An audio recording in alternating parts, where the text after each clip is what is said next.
છો બધા મજામાં? સીતારામ, કેમ છો બધાય મજામાં? હવે ભાઈ રોજનો માહોલ ઈ જ છે. ફેરે ફેરે ભાઈ વિડીયોમાં એક જ આપણે વાત કરવી પડે કે સાહેબ ભાઈ હમણાં વરસાદ આવીને ઉઈ ગયો અને ભાઈ ભીનું થઈ ગયું ને ગારો થઈ ગયો અને હલાય એવું નથી. બકાલામાં ખડ થઈ ગયું, સિંગમાં જોકે નીકળી ગયું પણ બકાલામાં ખડ થઈ ગયું છે. આ ઝાડમાં અમુક ખડ થવા મળ્યું છે. તો ખડ કાઢવું હોય પણ કાઢવું કેમ? કારણ કે ભીનું જ હોય, ભીનું મટે જ નહીં, એક ઝાપટું રોજ આવી જ જાય. અને ભાઈ આપણે તો તોય સિંગમાં ખડ નીકળી ગયું, માણસોને હાથે નથી હાલ્યા. પછી બીજા નંબરમાં કોઈ કે ખડ વાળી દવા છાંટી તો દવા છાંટી દવા નથી ગણ કરીને ખડ એમને પાછું ઉગી ગયું અને સિંગ દેખાતી નથી ને એકલું ખડ જ દેખાય. આવી પોઝિશન છે. કારણ કે વરસાદ જ બંધ નથી થયો તો શું કરવાનું? અને હવે ભાઈ આપણે એક નાનો એવો અવડો જ આંબો છે. એ આંબામાં અત્યારે કેરી છે અને એને આપણે થોડો કટિંગ કરવો છે. જો આ કટર લેતો આવ્યો છો એટલે આપણે મારે થોડોક આંબો કટિંગ કરવા જવું છે. અને પછી નીણ પાણી આપણે ગા માતાને કરી દઈએ ત્યાં ટાઈમ થઈ જશે એટલે પાણી પાઈ દેવું, નીણ કરી દેવું. અને તમે બપોરાની તૈયારી કરો. શું બનાવવાના છો? બપોરામાં તો ટીંડોરાનું શાક બનાવું એમ? સકડી વાળું. હા, સકડી ટીંડોરા. હા, ઓલા મોળે ને ગોળ. હા, એ તો ભાઈ બહુ સારું હોય ટીંડોરાનું શાક. અને ટીંડોરાના શાકમાં હરખા વ્યવસ્થિત મસાલા નાખીને બનાવે એટલે ભાઈ ટીંડોરા ઊંધિયામાં હોય એટલે ઊંધિયાની રોનક આવી જાય એવું ટીંડોરા કહેવાય છે. પણ જો એ ટીંડોરાનું શાક એકલું બનાવો ને તમે તોય એટલી મજા આવે. અને ભાઈ એમાં એક ભાઈ ખૂબી છે તો ભાઈ બનાવે તો બહુ સારું. એટલે ભાઈ બનવાનું છે બહુ સારું. એટલે જોવો અને મજા આવશે. અને ભાઈ શીખજો ને આ રીતે ટીંડોરાનું શાક બનાવજો, બહુ મજા આવશે. હો ક્યાં એને બહુ ભાવે ટીંડોરાનું શાક. ભાવે જ ને ભાઈ વસ્તુ. ટીંડોરા એટલે ખાઈ એટલે આનંદ જ આવે. હું નકરો આમ ટીંડોરાનું શાક એવું છે. અરે જાર બાજરીના રોટલા બનાવશું. હા, રોટલા બનાવો અને ટીંડોરાનું શાક. વાહ ભાઈ વાહ. અને ભાઈ વાતાવરણમાં તો કાંઈ ઘટતું નથી. વરસાદ પડીને હોઈ ગયો છે અને હવે ટાઢી રજ છે એટલે ટાઢી રજમાં ભાઈ ટીંડોરાનું શાક બપોરે હોય એટલે મજા આવી જાય. તો જાઓ તમે કરો તૈયારી ને હું આ ઓલી આમાં કટિંગ કરી નાખું. હાલો.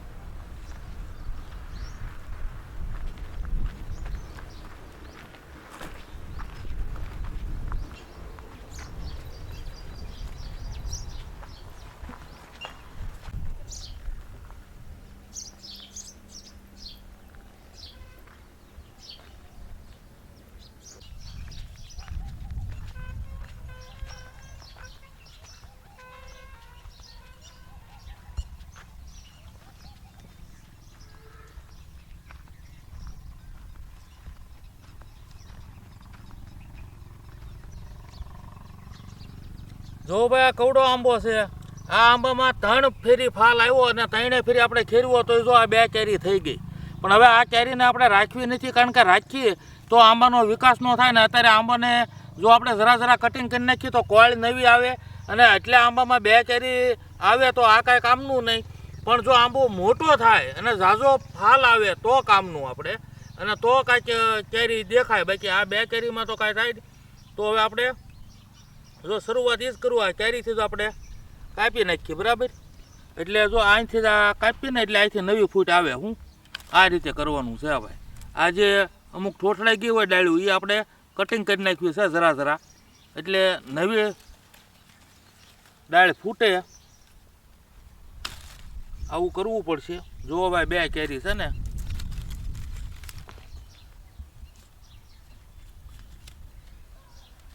અત્યારે માર્કેટમાં બધી કેરી પૂરી થઈ ગઈ ને આ આંબામાં કેરી છે અત્યારે.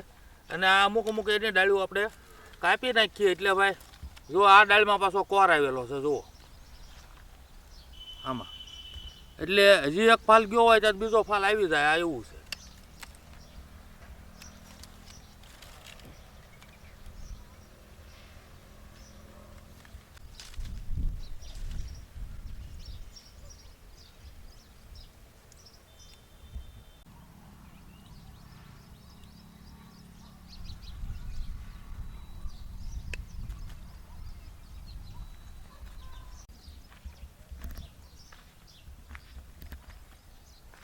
જો આ શીકું છે આને કોળે ફારી છે અને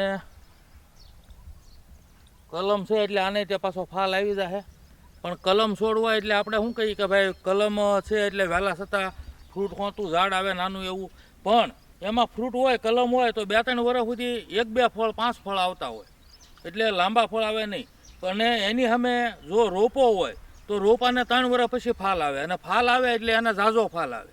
અને આને થોડો થોડો આવે એટલે આપણને એમ રહે કે ભાઈ આ ઝાડને પહેલેથી ફાલ છે, પણ એ ફાલ આપણે રાખવાનો ને, નકર ઝાડનો વિકાસ ન થાય. એટલે બે હરખું જ થાય. જો આપણે જમરૂખનો રોપો છે તો એ રોપો છે એ કવડા થઈ ગયા, કારણ કે એ કલમ નથી. તો હવે એને ફાલ આવે એટલે ઝાઝો ફાલ આવશે. આને અત્યારે કદાચ ફાલ આવતો હોય 2-3 શીકું આવે તો એ કાંઈ કામનું ન થાય. એટલે આ રીતનું હોય આમાં. એટલે ભાઈ બે સરવાળે હરખું જ થાય. પણ આ જે કલમ હોય તો એ જેટલા વર્ષની કલમ હોય તો એ પ્રમાણે આવરદામાં ફેર પડે, અને ઓલામાં જમરૂખમાં તો કલમનો હોય રોપો હોય તો એ પ્રમાણે આવરદામાં ફેર પડે કે ઝાડ લાંબો ટાઈમ ફળ આપે અને કાંઈ વાંધો ન આવે. હવે જો ભાઈ આ ઝાડ આપણે વરસાદમાં ધોવાણ થઈ ગયું ને એમાં એટલે પાછું છાંટી ગયું છે, ને આ જ ટાઈપનું વર્ષ દિવસ પહેલાં આપણે કદમનું ઝાડ અહીંયા રોપ્યું તો કદમનું ઝાડ આ ટાઈપનું હતું. જો આ વરસદીમાં 1 વર્ષનું ઝાડ થયું, કેટલો વિકાસ થયો છે. આ હાથમાં ન આવે એટલું થળિયું થઈ ગયું છે એનું, આપણે હાથમાં ન આવે. હવે આ વર્ષ દિવસનું ખાલી આ 12 મહિનાનું ઝાડ છે, બાકી એટલી પાતળી ખોટી ટાઈપ આપણે. અને આપણે રીલ્સ બનાવીને આ જ્યારે રોપ્યું ત્યારે એનો વિડીયો તે આપણે છે જ તે. એટલે આવો આ ઝાડનો સરસ વિકાસ થયો છે. અને એક પેન્ટાફોર્મ તો એનોય વિકાસ બહુ સારો થયો. એટલે આપણે ઝાડ વાવ્યા ઘણા, પણ આ વિકાસ આ 2 ઝાડનો મને સારામાં સારો લાગ્યો. અને સારામાં આ ઝડપી વધવાવાળું ઝાડ ગણો તો ભાઈ આ કદમનું છે અને પેન્ટાફોર્મ છે. આ બહુ ઝડપી વધે. બાકી આ લીમડો છે હાવ પાતળો ખોટી જેવો અવડો લીમડો હતો. આ છે ભાઈ 12 મહિનાનો થયો. 12 મહિનામાં જો આ કેટલો મોટો થઈ ગયો છે. હવે તો અહીંયા સકલી એટલે સકલીને બેઠક થઈ ગઈ, અને ભાઈ એને જમાવટ થઈ ગઈ, એવું કામ થઈ ગયું. આ વર્ષ દિવસનું ઝાડ છે આપણે લીમડાનું છે. અને આ બાજુમાં જે છે બોરસેલ્લી, તો ભાઈ બોરસેલ્લીને તે મોટી થતા વાર લાગે, પણ આનો સંયો એવો હોય ને કે આના પાન ન ખરે. પાન ન ખરે એટલે સંયો ઘટ રહે. અને ઉનાળામાં જ્યારે સૈયાની જરૂર હોય ત્યારે બોરસેલ્લીનો સૈયો બહુ કામ લાગે. આ બોરસેલ્લી એ ટાઈપનું છે. જો આપણે બધી તૈયારી કરીને બેસી ગયા છીએ, અને ટીંડોરાય તે બહુ સરસ કેતનભાઈ યાર્ડમાંથી લેતા આવ્યા છે. અત્યારમાં આવે એટલે લેતા આવ્યા, ને આપણે આને પહેલાં ધોઈ નાખી.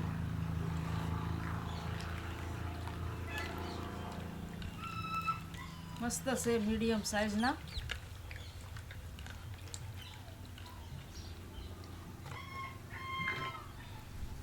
કેરીનું કહી દઉં. અને કેરી જો એ ગયા હતા એ બાજુ આંટો મારવા, તો આંબામાંથી નાની નાની કેરી લાવ્યા છે. પણ મને ખાવાનું તો મન થાય છે, પણ મને આવું ખાટું ખાવ ને એટલે માથું દુખવા મળે. એક તો જો કે ઝીણું ઝીણું સવારનું દુખે જ છે આ હવામાનના હિસાબે, પણ જો ખાટું ખાઈએ તો વધારે દુખે, તો કામ કોણ કરે. એટલે આપણે સૌમ્યાબેન માટે, દિત્યાબેન માટે મોકલાવી દઈશું. એને બહુ ભાવે, કેમ કે પહેલાં ખાઈ શકતા ખાટું, હવે અત્યારે ન ખાઈ શકીએ. મન તો બહુ થાય છે, અને લાવીને મને જ આપી પાછી. હવે આપણે આની આ રીતે નાની નાની સકડીઓ બનાવી નાખીએ.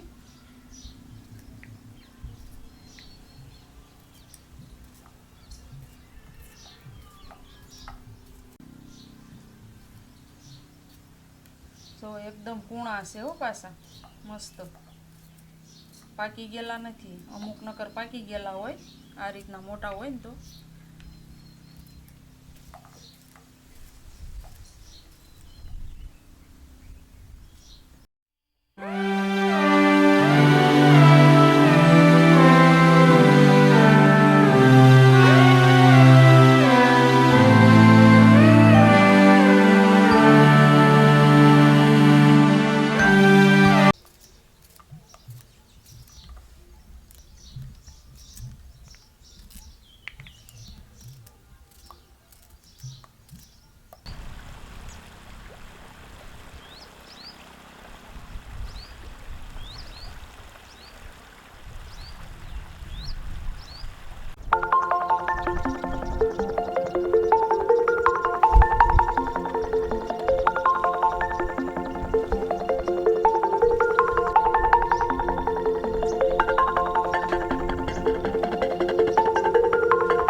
ટીંડોરા મોળાઈ ગયા છે, નાની નાની મસ્ત સકડી કરી નાખી છે. હવે આપણે ચૂલો જોઈ ગયું વાળો તો વઘાર કરી નાખી શાકનો. પાટીઓ મૂકી દઈ અને તેલ નાખી દઈ.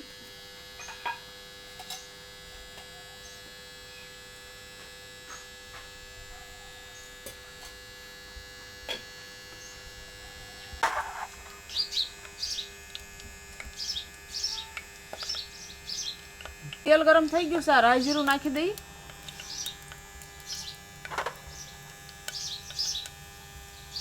હિંગ નાખી દઈએ આપણે થોડીક અને હવે નાખી દઈએ આપણે ટીંડોરા.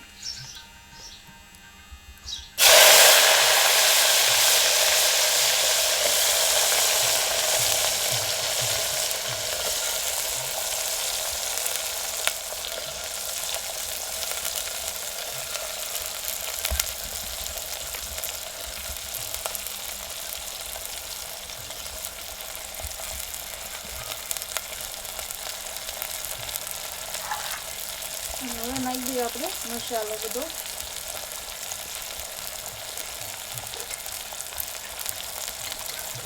મીઠું નાખી દઈએ અને હળદર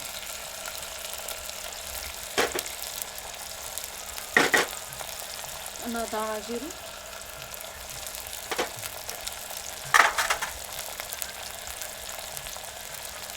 અને હવે નાખી દઈએ આ ખાંડેલું મરચું આપણે. હવે જરાક વાર આપણે એમને પકડવા દઈએ પછી હલાવી.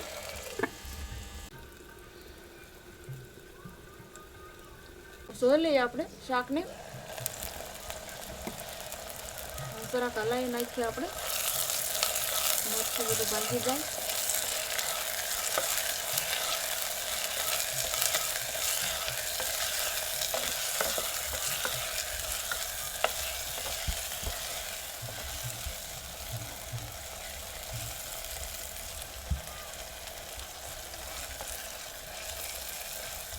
સેજ પાણી નાખી દઈએ આપણે.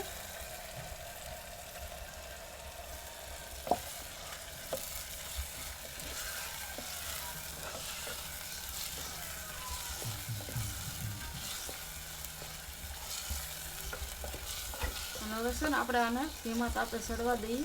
આપણે સડી જાય ને પછી ગોળ ને આંબલી નાખવાની છે. બસ એટલું નાખવાનું છે. આપણે કાંઈ વધારાનો બીજો મસાલો નાખતા નથી. ઓછા મસાલે તે આપણે શાક બનાવીએ છીએ.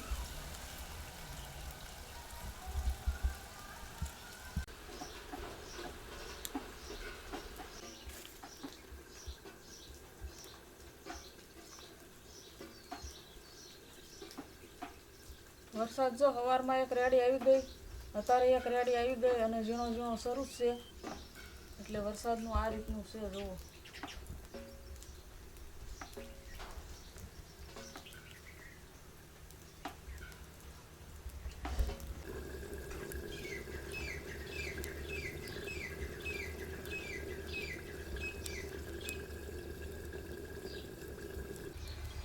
જોઈ લઈએ આપણે શાક.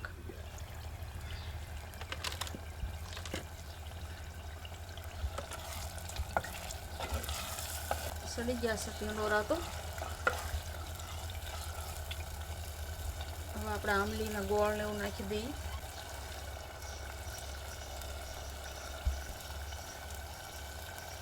ગોળ નાખી દઈએ થોડો, કોથમરી નાખી દઈએ.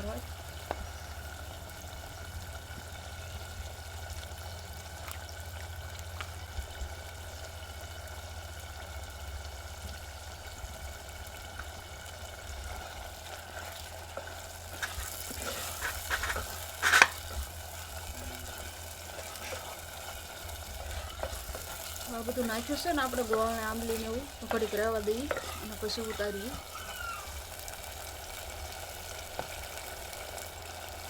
તો શાક જોઈ લઈએ આપણે.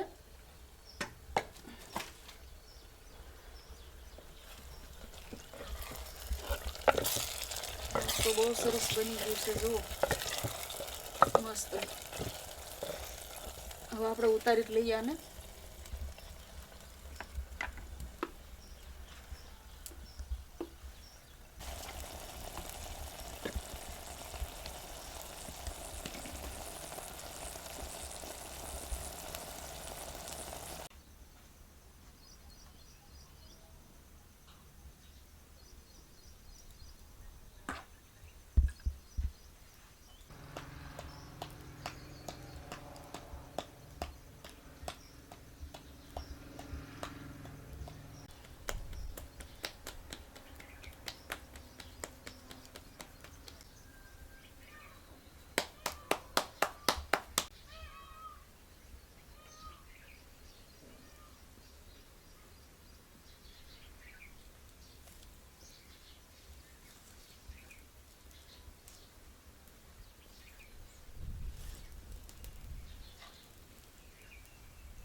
હવે ભાઈ બેઠા થા આપણું નજર આમ હંધાય ઝાડ હોય, ઝાડ મોટા થતા હોય, રોપ્યા હોય આ તે. તો હવે ઝાડ વસ્તુ એ રીતનું છે કે ભાઈ ઝાડ નાનું આપણે રોપી મોટું થાય, ફળ આપે, વર્ષો સુધી ફળ આપતું રહે. પછી ભાઈ ઝાડ કદાચ પાકી જાય તો ફળ આપતું બંધ થઈ જાય, પણ એ સાયો આપતું બંધ ન થાય. ઝાડનો સાયો તો ભાઈ ઝાડ જ્યાં સુધી હોય ત્યાં સુધી સાયો આપે. ફળ આપે કે ન આપે, ઉંમર થાય એટલે ફળ ઓછા થઈ જાય. પણ એ જ રીતે ભાઈ આપણે જો આપણા જીવનમાં કાંઈક લઈએ તો કે ભાઈ આપણા ઘરમાં વડીલ બેઠા હોય અને વડીલ કદાચ એની જિંદગીમાં બધું કાર્ય ઉકેલીને પછી કામ કરતા હોય કે ન કરતા હોય, મહેનત કરતા હોય કે ન કરતા હોય, પણ એ જો ખાટલો ઢાળીને ઘરે બેઠા હોય તોય કોઈ 5 માણ આવે એના જવાબ આપી દે, કાંઈક વાતચીત કરતા હોય આ તે. એટલે ભાઈ આ જે દીકરા માટે જો એના માવતર હયાત હોય બેઠા હોય તો ભાઈ એ સાંયડો એને કોઈ ખામી ન આવવા દે. એટલે આવો આપણને વિચાર આવ્યો અને આ વિચાર હું તમને કહું છું. એટલે ભાઈ જીવનમાં ઘણું ઉતારવા જેવું છે ને ઘણું શીખવા જેવું છે. અને ભાઈ જો માવતરના ખાલી એટલો ટેકો હોય તો કાંઈ નહીં કે ભાઈ હું મારા બાપાને પૂછી લો, એટલું તમે કહો ત્યાં તમારું કામ ઘણું હળવું થઈ જાય. એટલે જેને બાપા ન હોય અને જે એ કમી મહેસૂસ કરતા હોય એને ખ્યાલ હોય કે ભાઈ બાપ બેઠા હોય તો આપણા જીવનમાં કેટલી શાંતિ રહે. બાપ ન હોય એટલે એની જવાબદારી આપણી ઉપર ઘણી આવી જાય. એટલે ઘણો ફેર પડે ભાઈ જો વડીલ આપણા ઘરમાં હોય તો એક થંભ કહેવાય. હું મારું આવું માનવું છે ભાઈ. સાચી વાત છે ને, મોટા હોય તો કેટલો ફેર પડે. હા એમ. અને ભાઈ જુઓ ગમે ઈ કે ભાઈ હાહુમાં 90 વર્ષના હોય અને એના ઘરના હોવ 70 વર્ષના હોય, પછી બાપા 90-95 વર્ષના હોય, દીકરો 70-72 વર્ષનો હોય, તોય બાપા જીવત હોય એટલે દીકરો રે, અને હાહુ જીવતા હોય એટલે વહુ રે. હાહુ જો વયા જાય એટલે વહુ છે હાહુ બની જાય. ત્યાં સુધી હાહુ જ્યાં સુધી જીવતા હોય ત્યાં સુધી ગમે 70 વર્ષ તો એ વહુ કહેવાય. એટલે ભાઈ પાત્રમાં ઘણો ફેર પડી જાય. એક માવતર હયાત ન હોય ત્યાં તમારી જવાબદારી અને તમારું આખું પાત્ર ચાન્સ થઈ જાય. એટલે ભાઈ આ રીતનું છે. કેમ? તો છે જ ને. હા, વહુને એમ લાગે પણ હાહુ જાય એટલે એ સીધા હાહુ ઈ બની જાય. હાહુ હોય તો ફેર પડે ને, કેટલો હા. ફેર પડે. આપણે હાહુ જ્યાં સુધી હોય ત્યાં સુધી વહુ ગણાય. આમાં તે આપણે બધું એને પૂછી જોઈ, હા પૂછીને કામ કરીએ એમ. હા. હવે આપણે ગરમ ગરમ રોટલો છે તો ઘી લગાડી દઈએ. અને જે રેગ્યુલર કોમેન્ટ કરે એના નામ લઈ લઈએ. હા. હવે ભાઈ નામ છે અરવિંદભાઈ મકવાણા, ભાવનગર થી. સીતારામભાઈ મજામાં? અને ભાઈ બીજું નામ છે વિજયભાઈ પટેલ, છોટા ઉદેપુર થી. સીતારામભાઈ મજામાં? હવે બેનોના નામ છે ડિમ્પલબેન સોમાણી ગઢડાથી. કેમ છો બેન? આવીને આવી કોમેન્ટ કરતા રહેજો અને આવો નવો ઉત્સાહ વધારતા રહેજો અમારો. સીતારામ. હવે બીજું નામ છે કોકિલાબેન જાની USA થી. કેમ છો બેન? આવીને આવી કોમેન્ટ કરતા રહેજો અને આવો નવો ઉત્સાહ વધારતા રહેજો અમારો. સીતારામ. હવે આપણે જો આ કાકડી લીધી છે તો આને મોળવાની છે. આ કાકડી ચોમાસામાં જ આવે અને આર્યા આવે એ શિયાળામાં આવે. તો આપણે આને મોળી નાખીએ અને મરચાં છે હારા મોટા મોટા તો આપણે આને શેકવા છે. તો શેકા પાડીને એને શેકી નાખી મીઠું ભરીને.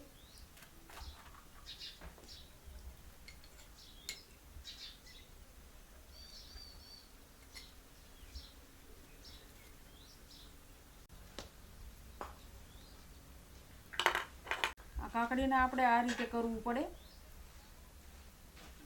કે આમાં અમુક પિત્ત હોય ને એ નીકળી જાય.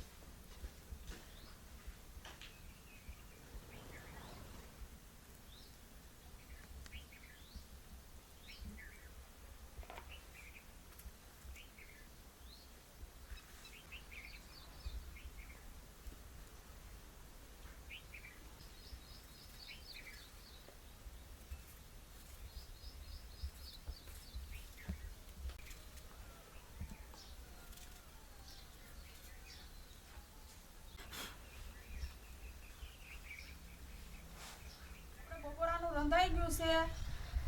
સકડી ટીંડોરાનું શાક બનાવ્યું છે. ઝાર બાજરીના રોટલા છે, ઘી સોપડેલા, કાકડી મોળી છે અને મરચાં શેકેલા છે. અને સાસ ગા માતાની છે. ભાઈ આજ વાતાવરણમાં જમાવટ અને રસોઈમાં જમાવટ છે. તો ભાઈ અમે કરી લઈએ બપોરા. મળશું આગલા વિડીયોમાં. આવજો. સીતારામ. આવજો. સીતારામ.